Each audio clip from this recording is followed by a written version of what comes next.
contra miles de jovencitas y mujeres en las lavanderías administradas por religiosas católicas.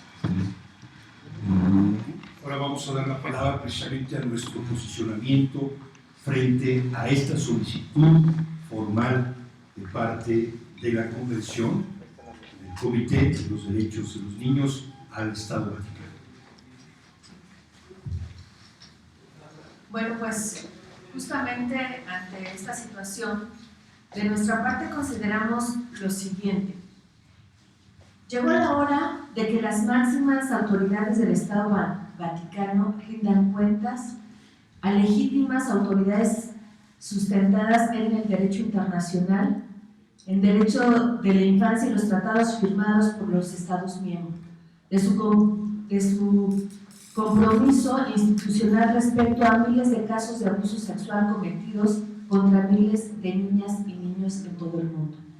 Este era uno de los pendientes más importantes a esclarecer para entender el porqué de la magnitud, el número, tiempo y extensión de dicha tragedia a nivel internacional. Desde nuestro punto de vista, no es posible explicar dicha magnitud de la tragedia sin la participación directa de las máximas autoridades del Vaticano y sus dependencias en todo el mundo en materia de sistemático encubrimiento complicitario de cientos de clérigos pederastas en todo el mundo y las autoridades locales que los protegían también cómplices en estos casos. Como personas y organizaciones que de distintas maneras vivimos algunos, incluso sufriendo el abuso y la difamación y el desprecio por parte de las autoridades eclesiásticas y participamos desde hace años en esta lucha, buscamos aportar toda la información acumulada de todos y cada uno de los casos que tenemos conocimiento y haremos llegar al comité en el momento oportuno, incluyendo la información que miembros de la Santa Sede nos hicieron llegar porque están inconformes con la manera de que las autoridades eclesiales están manejando, en particular, el caso de Marcial Maciel. Participaremos en todos los espacios institucionales que el comité ha abierto para que el caso del Estado Vaticano, tanto en la aportación de la información como de todas las reuniones que se lleven a cabo en Ginebra para establecer y para estar atentos a este caso. Pedimos explícitamente al Comité de Derechos del Niño que ponga atención especial en la investigación sobre los casos de abuso sexual que sufrieron durante años niños víctimas de sacerdotes mexicanos en México y en otras partes del mundo y que hasta ahora no han recibido ni atención por parte de las autoridades responsables de la Iglesia Católica y por autoridades civiles. En particular, pedimos que se investigue al cardenal Roberto Rivera en lo que se refiere a los casos de las víctimas del padre Maciel, del padre Nicolás Aguilar en México y en Los Ángeles, California, y del padre Carlos López y las posibles formas de encubrimiento en las que pudo haber participado. Continuar este punto también de la discusión. Dentro de estas consideraciones nos quedan dos que creo que con eso rematamos esta consideración y estamos aquí hablando de la sexta parte.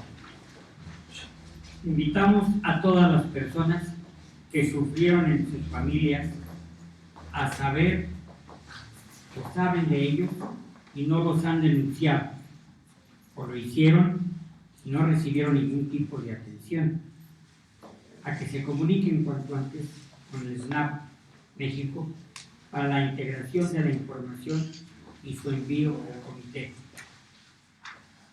Séptimo, de igual manera buscaremos alianzas internacionales, así como firmantes en redes sociales, en orden a lograr el mayor apoyo posible para que emerja toda la verdad respecto de esta investigación tan trascendente para las víctimas en el mundo y para construir un mundo más humano y más justo, en el que no exista más la impunidad por ninguna institución en el mundo.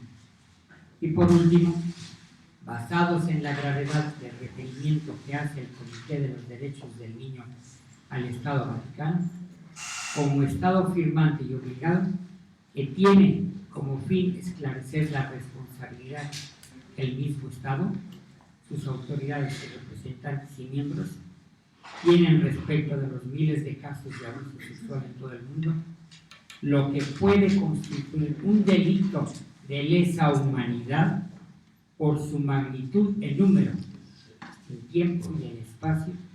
Exigimos que se detenga el proceso de canonización del Papa Juan Pablo II hasta que no se esclarezca si tuvo o no responsabilidad en dicho delito. Muchas gracias. Bien, abrimos con mucho gusto el diálogo. Si tienen alguna pregunta, alguna sugerencia, por favor. Sí, adelante. Yo quiero preguntarles, ¿cuántos esta referencia que hacen a que hay inconformidad del Vaticano con la forma como se están llevando algunos casos, sobre todo de Marcel Maciel? ¿Cuántos casos son? ¿Qué tipo de inconformidades son? ¿Quiénes son los que están manifestando esta inconformidad? Y también preguntarle a Joaquín Aguilar, el SNAP, ¿cuántos casos tiene en México y de qué estados son? Que ya están denunciados entre ustedes.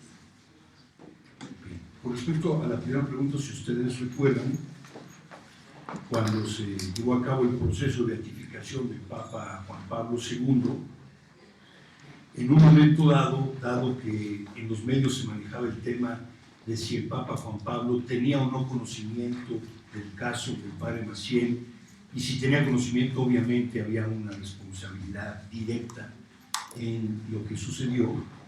En su momento, la Congregación de los Santos le hace formalmente la pregunta a la Congregación para la Doctrina de la Fe si existía en sus archivos alguna información relevante que pudiese o debiese conocer el Papa Juan Pablo en el caso del padre Maciel, porque si era relevante y lo debió conocer, pues obviamente tenía una responsabilidad. El problema fue que la Congregación para la Doctrina de la Fe respondió que no existía información relevante, que solo existían algunas cartas y súplicas de algunas de las víctimas y que eso no lo consideraban información relevante. Bueno, precisamente por esa respuesta, nosotros recibimos de la Santa Sede los 212 archivos del padre Maciel que se encuentran actualmente todavía en la Congregación de los Religiosos, una de las instancias que tiene información sobre el caso del padre Maciel.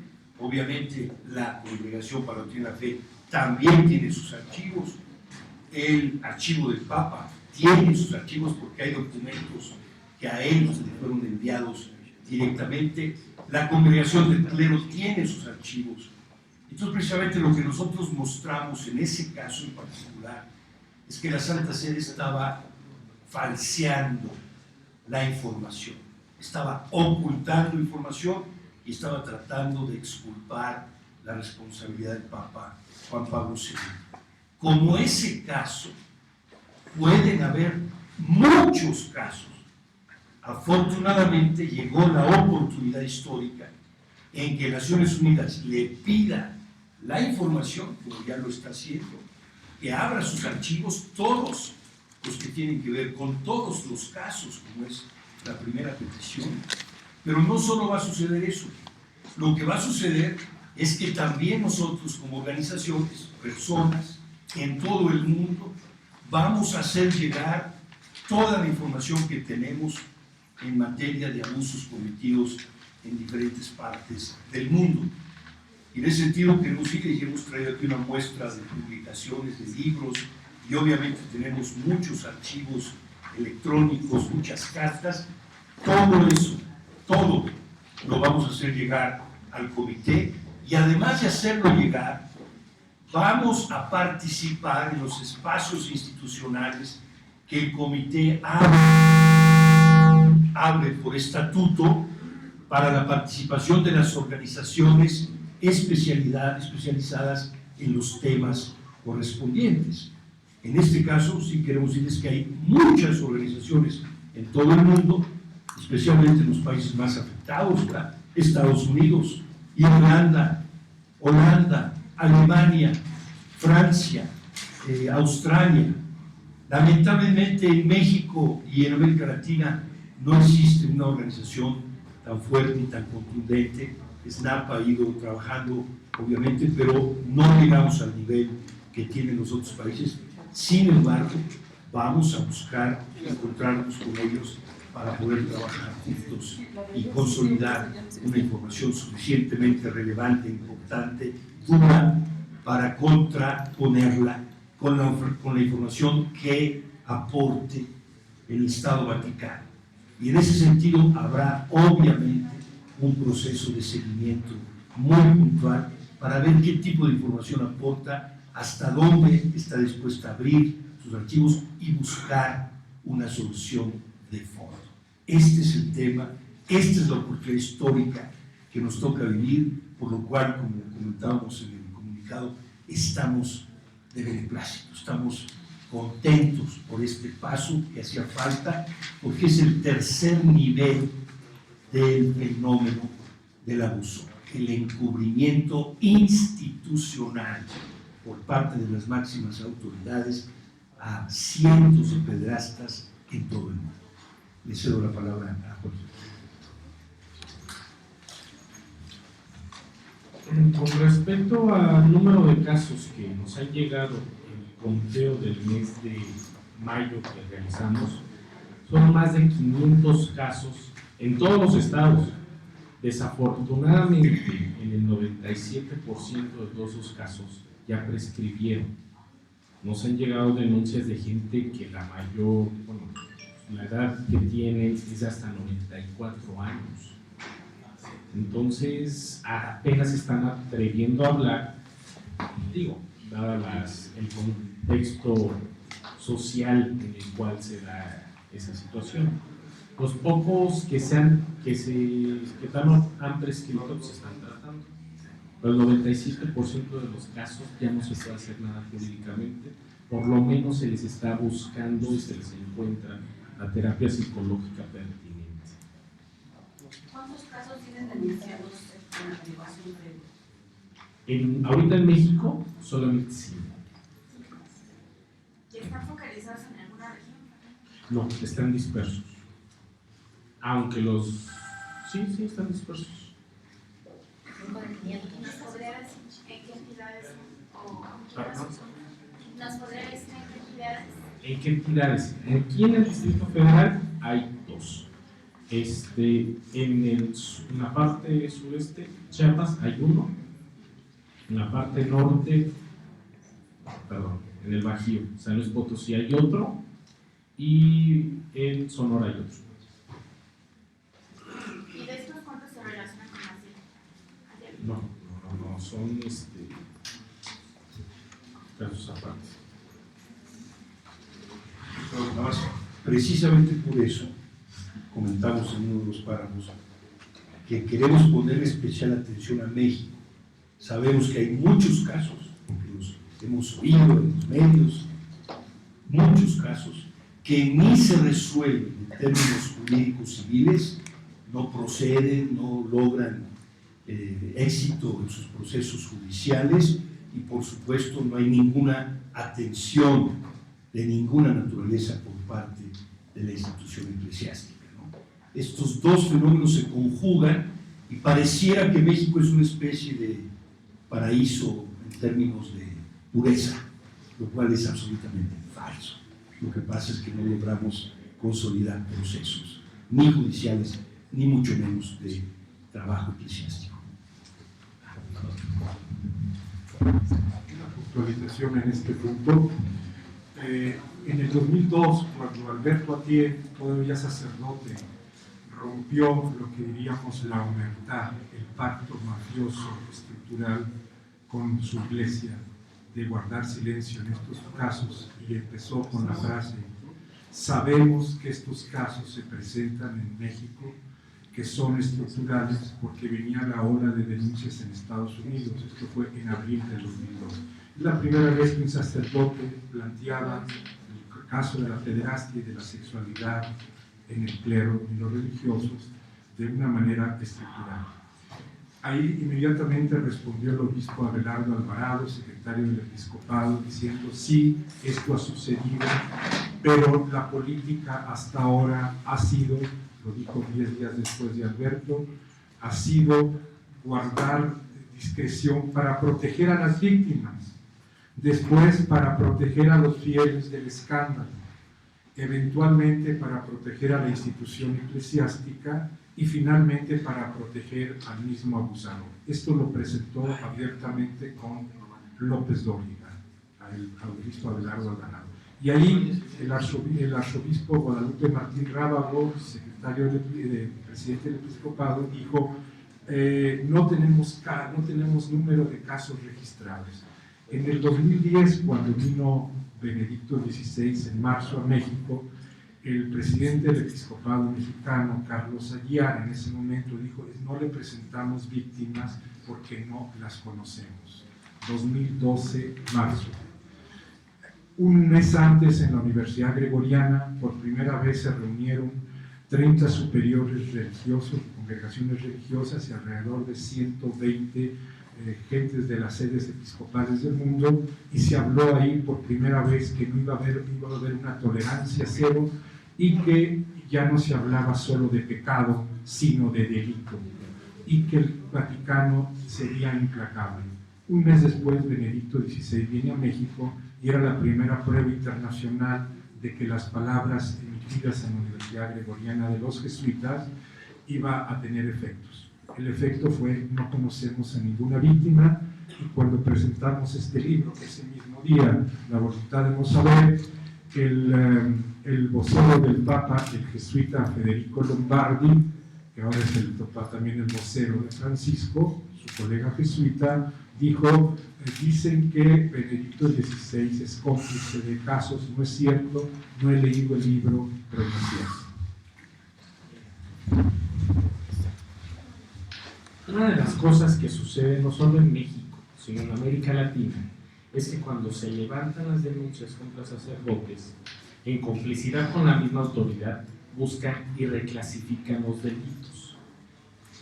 Tanto cuando llegan a tipificarse entre violaciones, abusos sexuales o inclusive corrupción de menores, desafortunadamente la legislación mexicana, en la mayoría de los estados, les permite, las penas logran bajarlas o logran cuadrar las cosas a que sea estupro.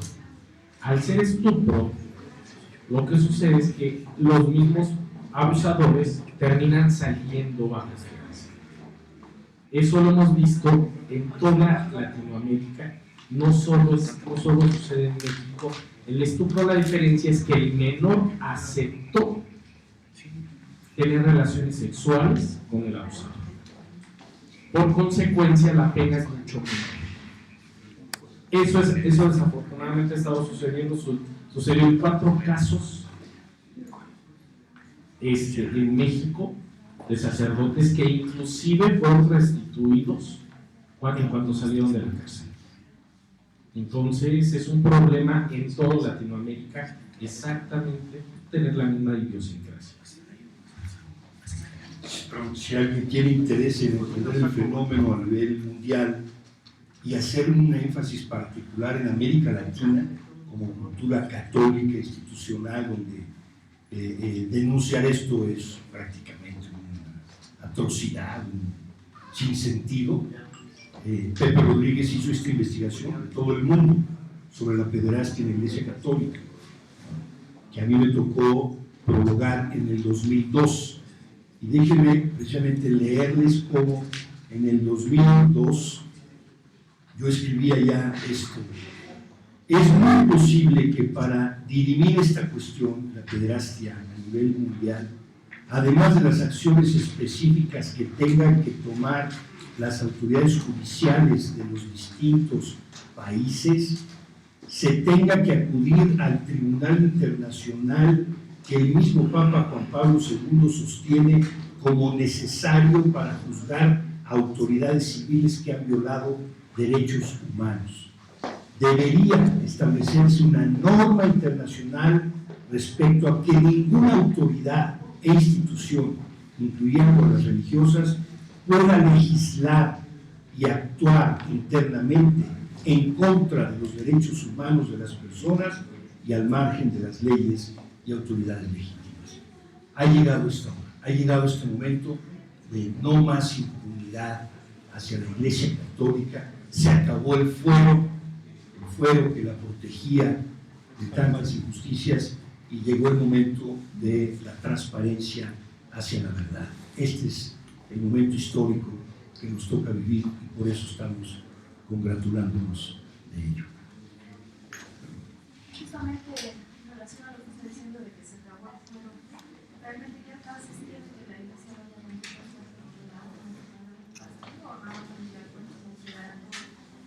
y la otra es, ¿cómo va el proceso de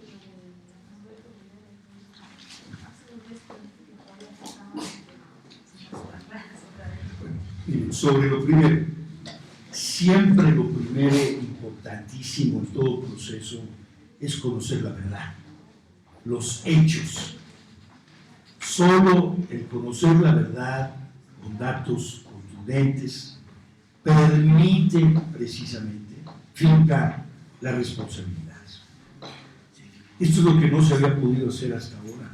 Siempre se había manejado de una manera u otra el ocultamiento de la información para no hacer saber qué había pasado y quiénes son o fueron los responsables. Entonces, lo primero es la verdad histórica que fundamenta responsabilidades también de tipo moral, pero sobre todo responsabilidades de tipo jurídico.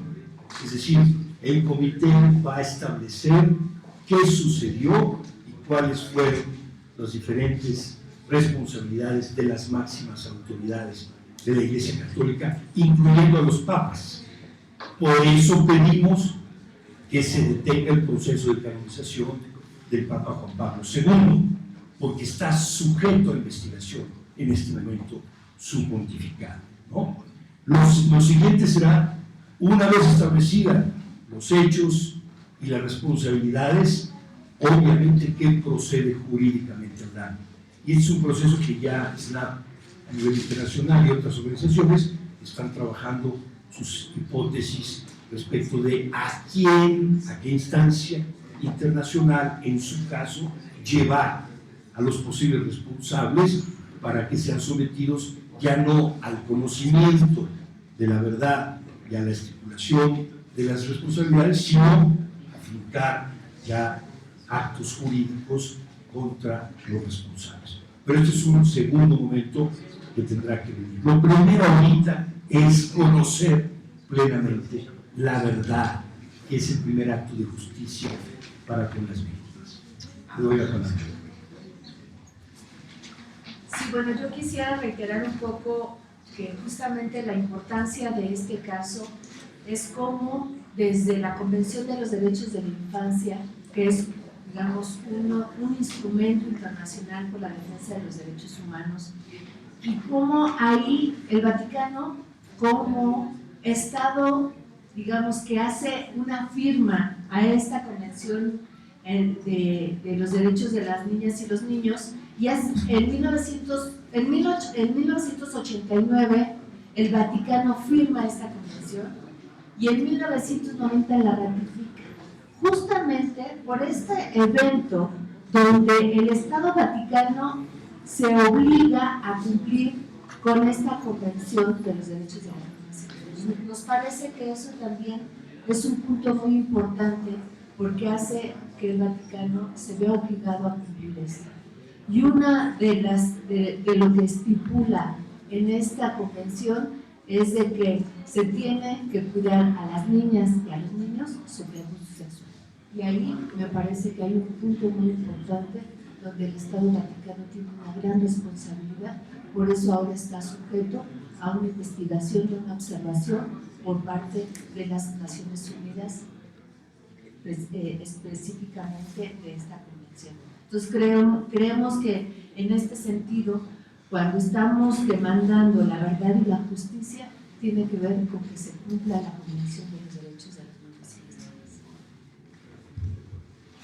Con respecto al caso contra Norberto, lo único que ha hecho él es retrasarlo, porque ha estado promoviendo amparos para no ser notificado en México.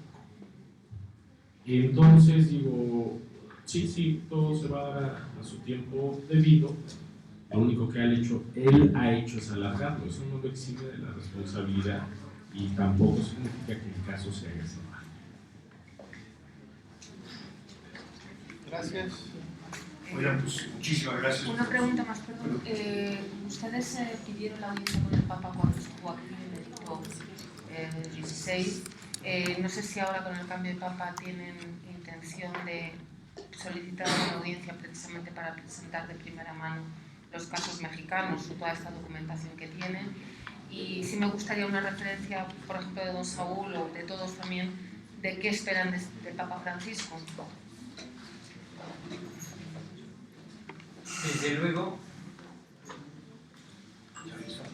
Desde luego que sí esperamos una respuesta definitivamente positiva. Y creo yo que, dada la formación, Permítanos, señor. ¿Se apagó ya o algo pasó? Ahí está.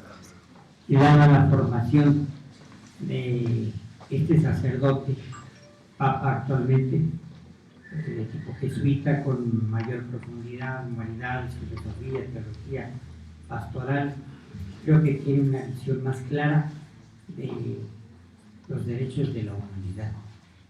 Y no solamente pues, como jerarca, sino como una persona que sabe lo que es ser pastor. Pero que nosotros vayamos directamente a hacer la petición, no estoy muy consciente respecto del grupo. Yo me imagino que estas informaciones le llegarán perfectas. Y si en esta cuestión de analizar esto, Es la pila. me imagino que sí tomará cartas en el asunto. Sí, pero nuestra intención no es solicitar una cita, una audiencia con el Papa de ninguna manera. Nuestro papel ahorita es acompañar el proceso para acumular la mayor información posible de todos los casos que tenemos conocimiento y de los que nos puedan llegar, para nosotros llevar esa información al Comité Internacional de los Derechos del Niño. Ese es el objetivo nuestro, ¿no? Tenemos contemplada ninguna solicitud de audiencia con el Papa o alguna otra.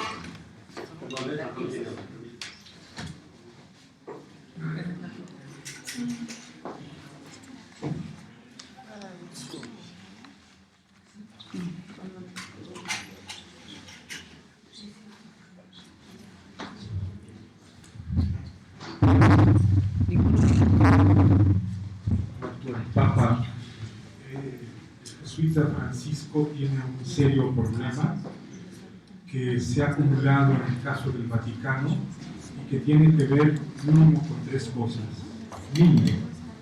Uno, que tiene que ver con el Banco del Vaticano, que sabemos que hizo eclosión en tiempos de Juan Pablo II, Monseñor Marcinkus, el Banco del Vaticano, el Banco Ambrosiano, el asesinato de Sidona, etcétera, pero que durante el reinado de Juan Pablo II logró silenciarlo y con Ratzinger volvió a la palestra porque el Banco del Vaticano estaba considerado como no probe por la red de bancos europeos e intentó, como ustedes saben, meter al señor Tedeschi, banquero, que fue después acusado de loco y defenestrado y él se sintió amenazado de muerte cuando entró la policía de Milán a su oficina y pensó que lo venían a matar, y dijo: si me vienen a matar, tengo en una caja fuerte y repartido una serie de informes de quién tiene asuntos con el Banco del Vaticano y lavado de dinero.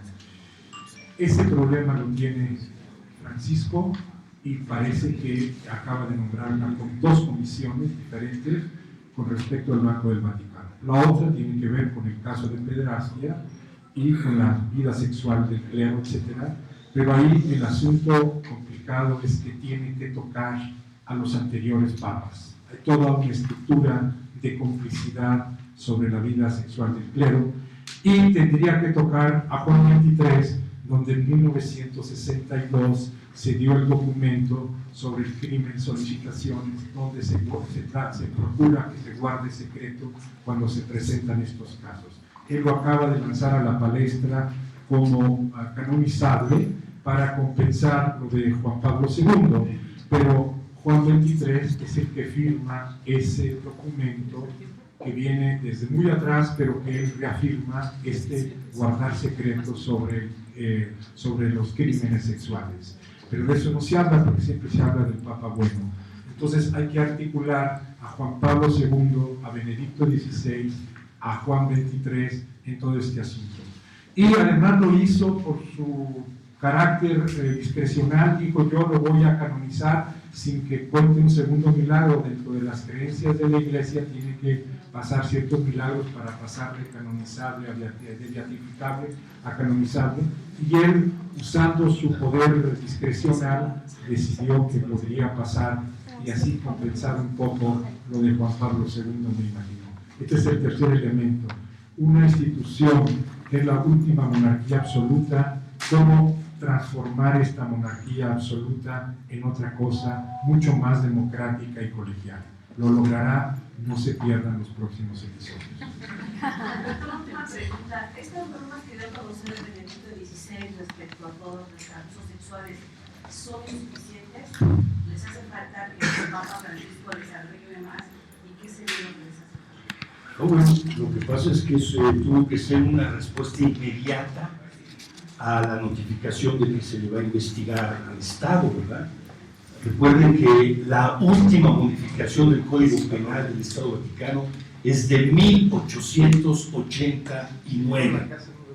Desde 1889 a la fecha no se había modificado en nada. O sea, todo lo que había pasado en términos de escándalos, de abusos, de denuncias, el Estado Vaticano pasaba por encima de ello, no le interesaba, no se sentía afectado. Ahora ya no. Ahora, en el momento en que fue notificado que se le va a investigar sobre qué tipos de medidas ha tomado para prevenir, para erradicar, para solucionar, para ayudar a las víctimas, para que no vuelva a suceder, no tenía ningún elemento interno como Estado. Ahora, creo que hay que tener cuidado con esto.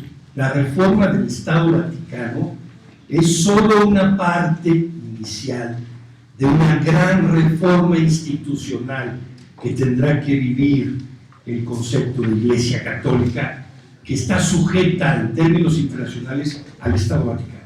Esta es la gran intuición de los juristas internacionales. ¿Cómo poder investigar a la Iglesia reconociendo que el Estado Vaticano es firmante de la Convención y está sujeto a cumplir con los tratados de la Convención? Esto va a obligar no solo al territorio del Vaticano, va a obligar a toda la institución de la Iglesia en el mundo y a todas sus autoridades corresponsables. Este es el gran paso que viene en la historia de la humanidad.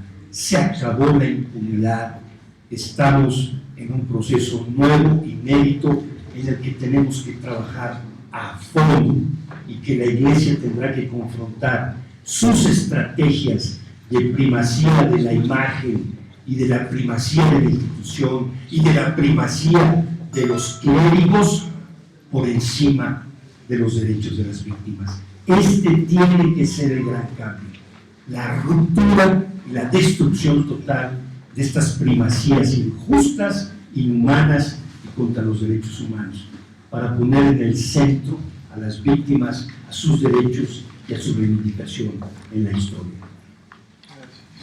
Señor José Barba, creo. Hablando del Estado, la Iglesia Católica dice que se está mal interpretando. Una cosa es el Estado Vaticano y otra es la Iglesia. Que todas esas medidas, por ejemplo, contra la federación, no solo contra la federación de iglesias en general, solo afectan a los ciudadanos del Estado Vaticano, que no son los sacerdotes que viven aquí en China o lo que sea, ¿no? Entonces, que eso no afecta a nadie más. Y que justamente ante la ONU se va a llamar al Estado Vaticano, no a la Iglesia. Bueno, les pedimos que lean el comunicado, ¿verdad? Que lo lean y que dice tal cual. Exactamente. Y otra pregunta, ¿cuál es su opinión de los alcances que pueda tener la Jornada Mundial de la Juventud? Digo, con un papa que parece, pero lo ven. Pues, esperamos que el Papa encuentre a esos jóvenes en su verdad, como están los jóvenes de hoy en el mundo. La mayoría de los jóvenes de nuestro planeta son pobres, tienen muy pocos estudios y muy poquísimas oportunidades. Ese es el gran universo de mayoría de los jóvenes. Muy pocos jóvenes tienen mucho dinero, muchas oportunidades y buenos estudios. Esos jóvenes que van a estar ahí, de grandes universidades católicas y de grandes grupos conservadores, en términos reales, son la minoría de los jóvenes de nuestro continente y del mundo. Los verdaderos jóvenes, los que están sufriendo hambre, carencia de estudios y de oportunidades, a esa gran mayoría de los jóvenes, ¿qué les puede decir hoy la Iglesia Católica? Ese es el reto. Muchas gracias. El señor José Barba quería decir algo. Yo quisiera participar en este momento un poquito a esa doble pregunta de si habíamos tenido nosotros, los exlegionarios, interés en vernos directamente con el Papa Ratzinger cuando vino a México. Nosotros, después de hablarnos con otros, llegamos al consenso de que no queríamos hablar, porque pensábamos que se iba a utilizar la ocasión simplemente como una manifestación mediática sin mayores consecuencias, como se ha hecho en otros países del mundo. Es decir, hacer creer a la gente que se estaba tomando cartas en el asunto sin realmente tomarlas. La otra parte, con respecto a si esperábamos nosotros que el Papa actual modificara, hiciera cambios considerables, yo creo que nosotros podemos pensar, al menos yo pienso, que el poder del Papa es muy limitado. Probablemente en otras épocas de la historia, esa capacidad heroica, como esa concepción heroica de la historia, de que un hombre solo es el que puede modificar las circunstancias, se ha dado pocas veces. Con Gregorio VII, por ejemplo, con Julio II, en determinados momentos. Pero con los medios actuales que nosotros tenemos, la resonancia internacional, creemos que solamente la sociedad, la dialéctica de la historia,